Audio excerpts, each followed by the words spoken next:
I think we are agreeing in terms of the fact that they are trying to do something about it, but the will to do something about it must be displayed in fast action and action that is taken that can be seen by the public.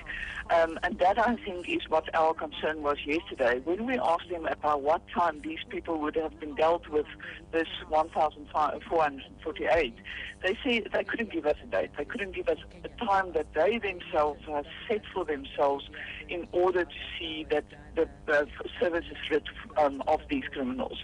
They then, we then had to ask them again and again and again, and only at that point in time did they actually say, well, maybe by June, July 2014. Now, that's quite a long period of time if you think about the fact that we're actually talking about people with criminal records for very, very serious crimes in the South African Police Service. And that we are only talking about people that have received those criminal records prior to 2010 and prior. So what about those that got new criminal records in the meantime? The Act itself needs to be addressed as well. There's no question about it, because that is where the lacuna in the Act is.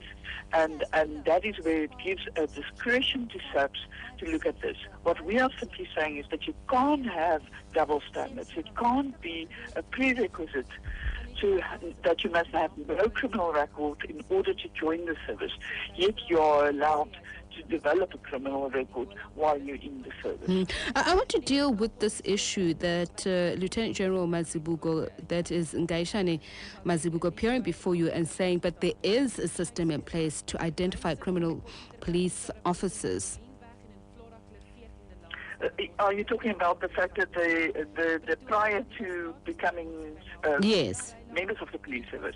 Yes, there is. I mean, what they do is they take fingerprints, and that we all know, or anybody that works for SABC know, or those that are in SABC know, it's a prerequisite that your criminal record must be checked when you. It's not only SABC; there are many other government departments where it's the same, where you've got to give your fingerprints, and those fingerprints are then run against the Criminal Records Centre in Pretoria. And if they get a hit, you obviously will not be able to join. We're not disputing that issue. And the fact is, I think one can, if one look at the many that they've gone through, and that it's only 300 and something that they have where the people got the criminal records prior to joining the South African Police Service, it's clear that that system to a great extent is working, and that these 300 plus who got the criminal records before entering the South African Police Service did so in a fraudulent way. And that needs to be addressed as well. So the issue for me is, and that has been my biggest concern as well, is not those that got their records before they joined. Yes, we need to address and we need to tighten up.